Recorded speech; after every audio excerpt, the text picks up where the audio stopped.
Hello friends, in the previous lecture we learned about the radiative characteristics of plane surfaces. In this lecture we will do a couple of problems and I will introduce you to the radiative properties of materials. And the first problem that we will discuss in this lecture, we have 4 surfaces, all the surfaces are at 300 Kelvin and they are exposed to solar radiation. We have to check which of these surfaces may be approximated as gray surface. So, gray surface, what we mean by gray surface is that emissivity of the surface should be equal to the absorptivity, or emittance of the surface should be equal to absorptance of the surface. If this condition is satisfied, we can call this surface as gray. So, the surface that we have in this problem, the first surface, the distribution of absorptance, spectral absorptance is given alpha lambda with respect to wavelength lambda. We have range 3 micrometer, 6 micrometer and so on, and this looks like this.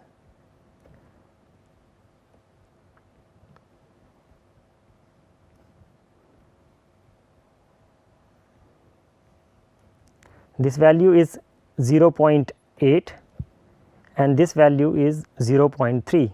So, the first surface basically has absorptance of 0.8 in the spectral range less than 3 micrometer and it has absorptance of 0.3 in 3 to 6 micrometer spectral range. The second surface, let us call this surface 1 and this is surface 2. Now, this surface, the absorptance of this surface is given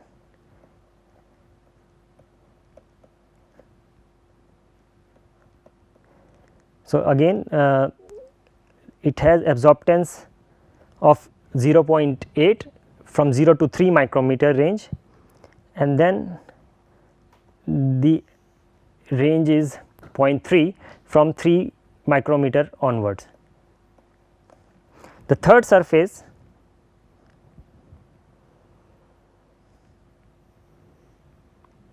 the spectral absorptance is given, the value is 0.3 in the spectral range 0 to 3 micrometer, then it is 0.8 in the spectral range 3 to 6 micrometer and then again it basically is given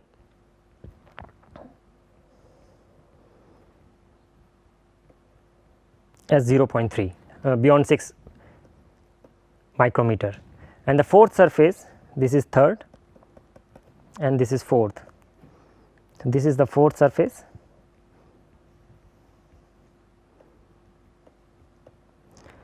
It has 0.3 absorptance, okay, and then this is 0.8 and then we have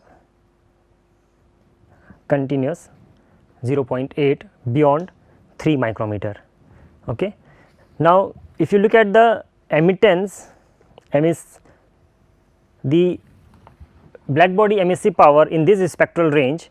So, we will see that the black body emissive power of sun will be in this range. This is lambda and this is EB lambda. Okay. So, this is for sun. So, this spectral emissive power peaks in the range of 0.3 to 0.6 micrometer, and if you plot the emissive power, black body emissive power of the surface which is maintained at 300 Kelvin, it will look like this, which will peak in the range of 9 to 10 micrometer. Okay. Now, we will try to calculate the spectral the emittance and absorptance of this surface. So, we define emittance epsilon as equal to integral epsilon lambda EB lambda at surface temperature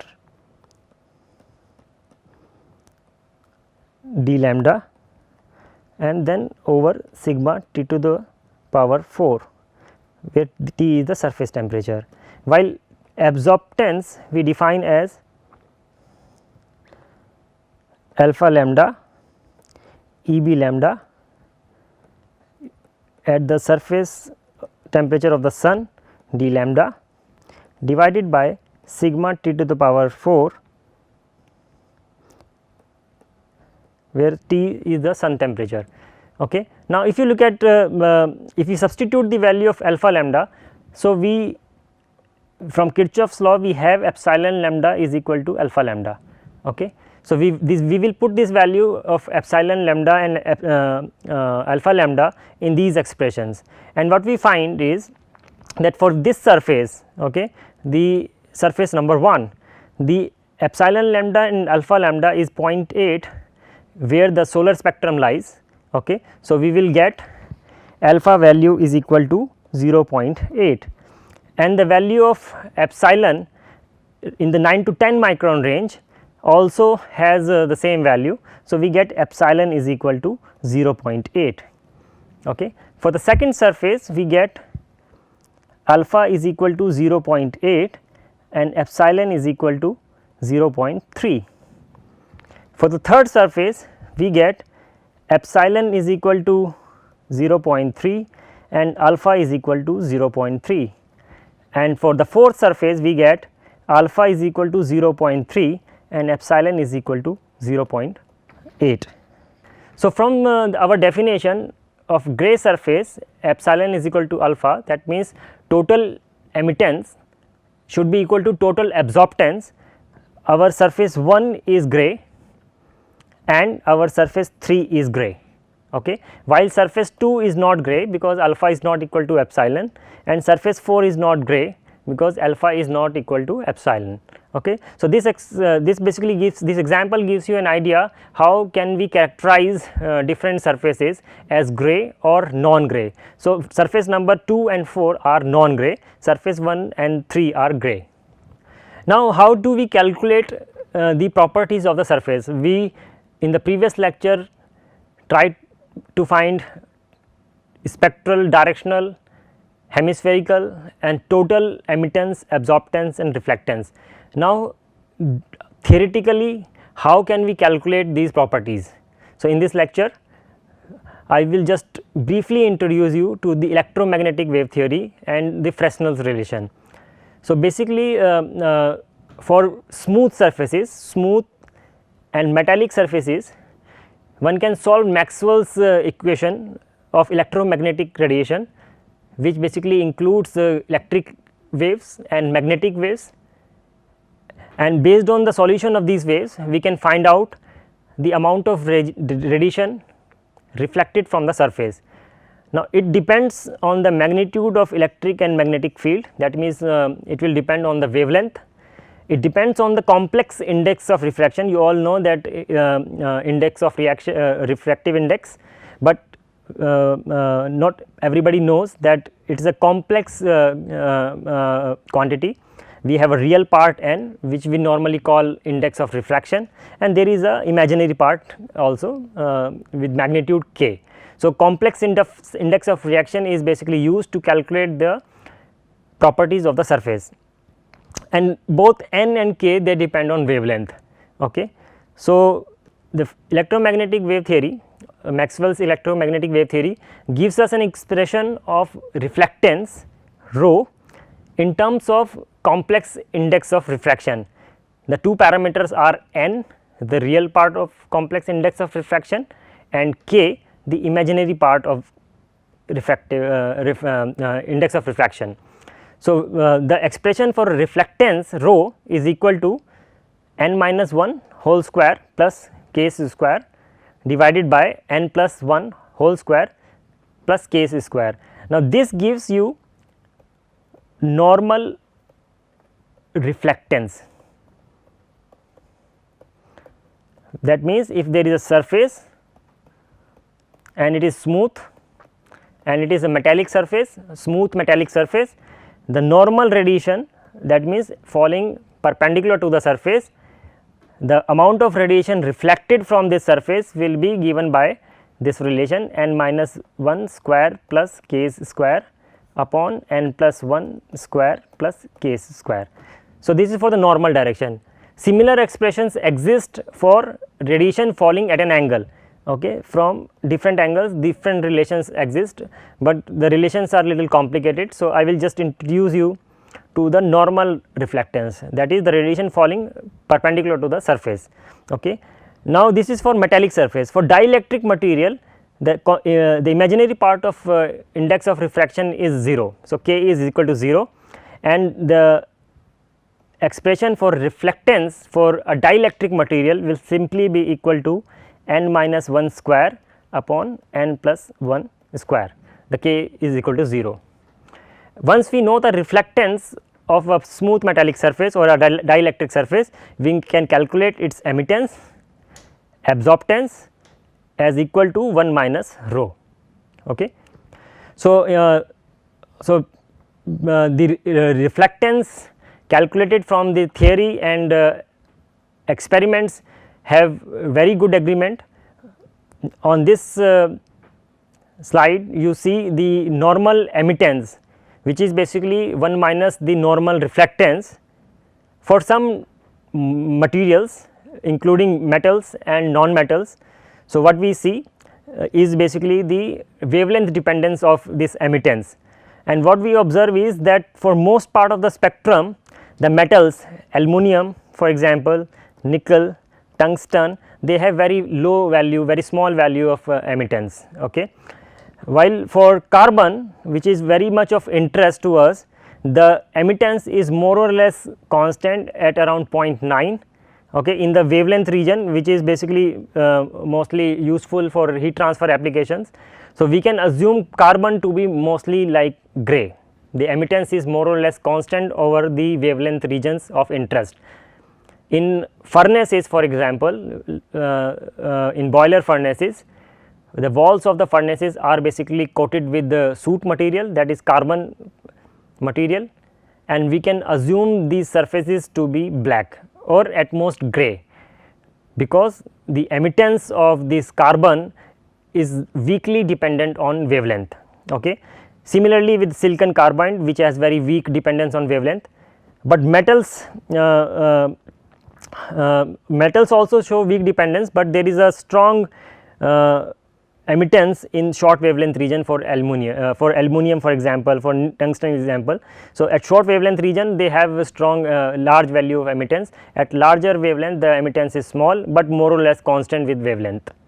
Now, radiative properties of non-conductors. So, metals have free electrons and they display very high reflectance, very small value of emittance, as we have seen in the previous slide, very small value of emittance, they have very high reflectance. So, metallic surfaces are highly reflective, okay, because they have free electrons, and they also have strong absorptance. So, whatever is not reflected from the metallic surface will be absorbed strongly within the metal. So, they are very poor transmitter of radiative energy.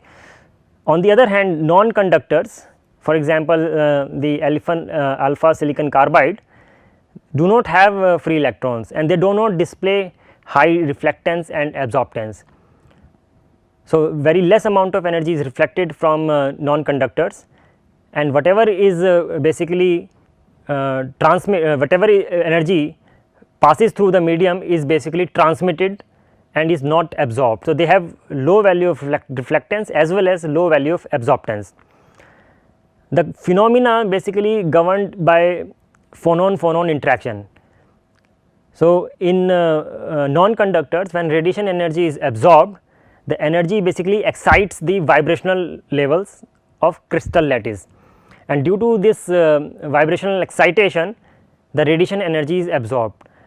Now, the phenomena of this vibrational excitation does not happen at all wavelengths, it happens only at selected wavelengths. For example, on this figure what you basically see is a strong reflectivity and strong absorption also in the wavelength region between 10 to 12 microns. Okay. So, this material will strongly reflect as well as strongly absorb only within this small region, this is called band.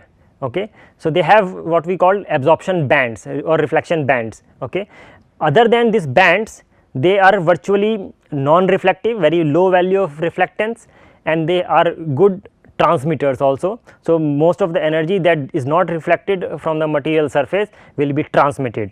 Okay. So, non-conductors are highly transparent with weak reflectance, and they have a band of high reflectance and absorptance. So, non-conductors they absorb and reflect only within a band. Okay. And the application of such materials for the non-conducting material is basically in band pass filters. Whenever we want to devise a filter for radiation, a band pass filter, these type of materials are used because of this characteristic of reflectance and transmittance. There is another class of materials which has find much application in solar collector case, and they are spectrally selective surface. Now, what we desire in solar collectors is a type of surface that absorbs most of the solar radiation coming from all whatever direction, whether direct or diffuse, at the interest of wavelengths, some part of visible and infrared.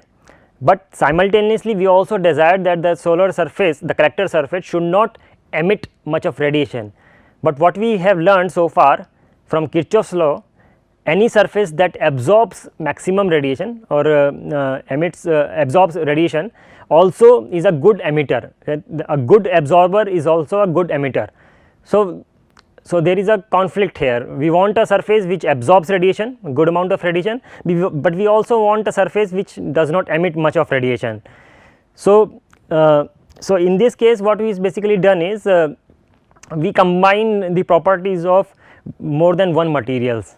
We put some kind of coating, for example, silicon oxide coating over an aluminum substrate gives you good amount of absorptance for solar energy, which is around 0.9, but it simultaneously also gives poor infrared emittance, which is at 0.1. So, by combining the properties of this non-conducting and dielectric materials with metallic substrate, we can achieve good absorptance of solar radiation simultaneously with the poor emittance of infrared radiation, which is basically the case of the solar collector. So, we have to combine the properties, we have to combine a number of materials into a sandwich structure. Now, a similar problem, the one that we discussed here, I will discuss with the help of an example where we have a plate of metal. The metal has complex index of refraction, which is basically the real part n is 100 and the imaginary part is also 100. Okay. So, we have this metal plate and it is covered with a dielectric material.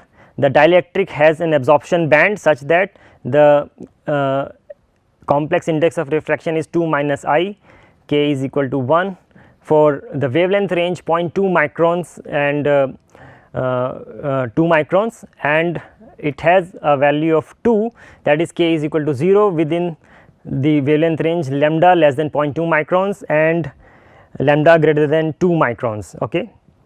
So, all radiation within the given spectral band is completely absorbed. It is also given that all radiation within the given spectral band is completely absorbed in the dielectric.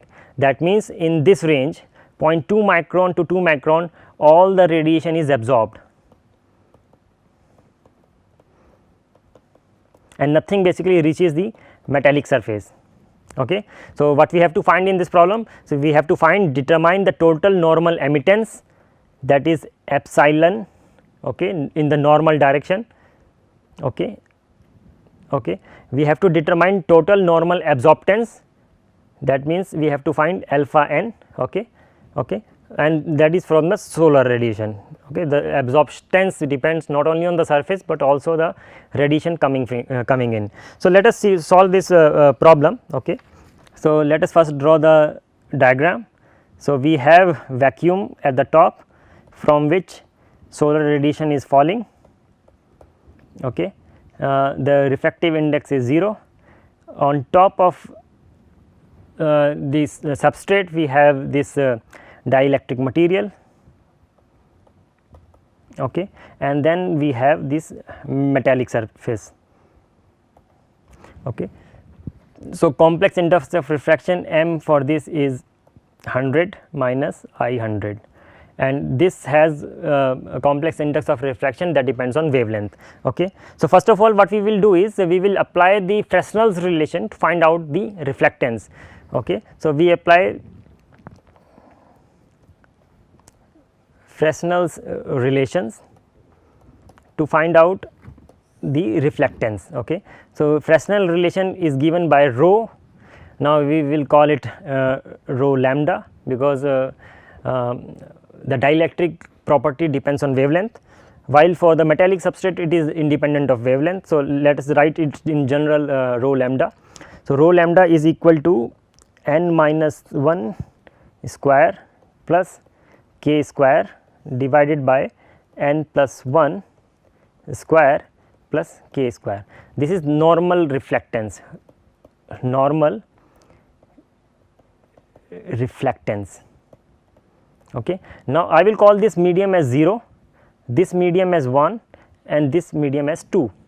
So, rho 1 2 is basically the reflectance at this interface between 1 and 2, okay. So, reflectance at the interface rho 1 2 will be given by 100, the real part of the metallic substrate, minus 2. So, just like go back, 2 is the real part of the dielectric. So, 2 is the, so this will be basically the real part of the interface. So, 1 will be when we have interface with a vacuum. So, n is the medium 2. So, let us just call it n 2 minus n 1 or n 2 plus n 1, okay. So, 100 minus 2 is square, okay, plus k value is equal to 100,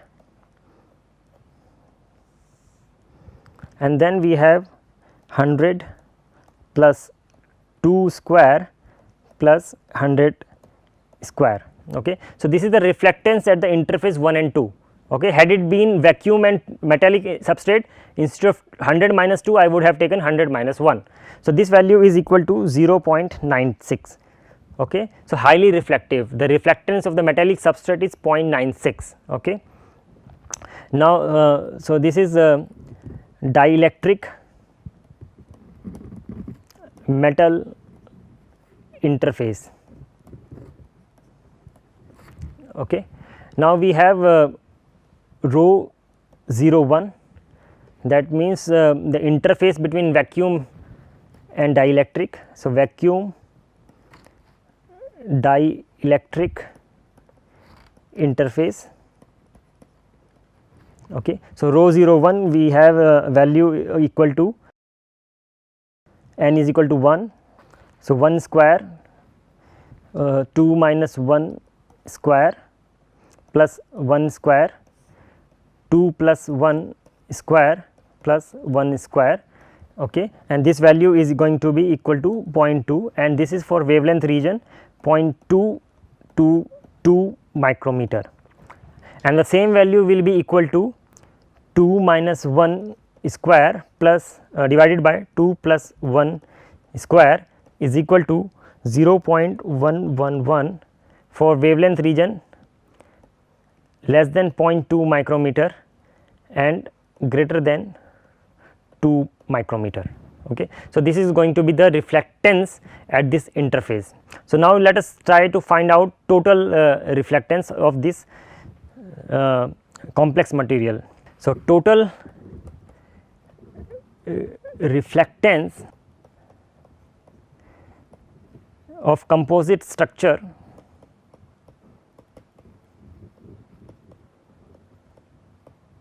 So, how do we find total reflectance of composite structure? So, let us look at it. This is our composite structure. So, some radiation basically I am going to draw it an angle just for the purpose of understanding. instead of drawing normal direction I will just do it at an angle. So, this is the amount of radiation that is not reflected but transmitted from the dielectric vacuum interface. Okay. Some part of it will hit the metallic interface. So, this is metal. Now, some part of it will be reflected here and some part will be transmitted, and then some part will again reflected and again reflected and so on. Okay. So, there will be multiple reflections between the interface. Okay. This is the transmitted radiation at the dielectric vacuum interface. This is the reflected part from the metal interface. This is again reflection at dielectric interface, and this is again reflection. So, we define rho lambda, okay, is equal to rho 0 1. Okay. So, this will be equal to rho plus 1 minus rho naught 1 square rho 1 2 plus 1 minus rho naught 1 square rho 1 2, and then there will be a series in this rho naught 1 rho 1 2 plus rho naught 1 rho 1 2 square and so on. So, there will be multiple reflections. So, this is the reflectance of the composite structure. Okay. So, this is the geometric series with sum. The sum of geometric series is given by, for infinite terms, 1 over 1 minus r. So, r is the value of the coefficient that we are multiplying with rho naught 1 rho 1 2. Okay. So, this series, the reflectance will be equal to rho naught 1 plus 1 minus rho naught 1 square rho 1 2 1 minus rho naught 1 rho 1 2. So, all these values rho naught 1 rho 1 2 we have calculated already. Okay. So, this value will be equal to 0.9610 for lambda less than 0.2 micrometer and greater than 2 micrometer. Okay. So, this is going to be the reflectance. Now, let us see how the total emittance is found. Okay. So, total emittance epsilon lambda is equal to alpha n lambda is equal to 1 minus rho lambda, and this value will be equal to 0.8 for wavelength region, 0.2 micrometer and less than 2 micrometer. Okay. And this value will be equal to 0.03, 1 minus 0.961, 0.390 for lambda value less than 0.2 micrometer and lambda value greater than 2 micrometer. Okay. So, this is the value of emittance we have found, and same thing is with the absorptance. So, now we find the total value, that is epsilon will be equal to 1 over sigma T to the power 4, where T is 300 Kelvin, integrated over 0 to infinity, okay, epsilon lambda, okay, EB lambda at the temperature equal to 300 and d lambda. Okay. And this value will be equal to, we have to substitute 0.8. So, we can just write 1 over sigma T to the power 4 0 to 0.2, okay. The value will be equal to 0.0390 EB lambda d lambda plus 0.2 to 2 EB lambda, this value will be 0.8 EB lambda d lambda, and then beyond this 2 to infinity, the value will be again 0.0390 EB lambda d lambda, and when we solve this we get the total value is equal to 0.039. Okay. The value we get is 0.039 for the total emittance, and similarly alpha is also calculated. I will just give you the result, 1 by q solar, the solar flux upon alpha lambda Eb lambda. Now, this will be at the sun temperature, okay, d lambda. Just like we solve for emittance, we solve for absorptance, 1 upon q solar, that is sigma t to the power 4, okay, upon 0 to infinity alpha lambda Eb lambda, and evaluated at the sun temperature and integrated over all the wavelengths, and this value will be coming to 0.7527. Okay. So, what we see in this example is that just by combining a dielectric sheet with a metal substrate, what we have achieved? We have achieved a total emittance which is very low, the value is 0.039, and we have achieved a high absorptance, the value is 0.7527. Had we used only metal, we have got good amount of reflectance, okay. The absorptance of the metal is very poor, okay. Had we used only dielectric, the dielectric also gives you good absorptance 0.2 or 0.1, but it also gives you good emittance. So, it will no doubt absorb more, but it will also emit more, but by combining the two, the dielectric and the material metal, we have achieved best of both the worlds, good amount of absorptance and low amount of emittance. Okay. Thank you for your kind attention.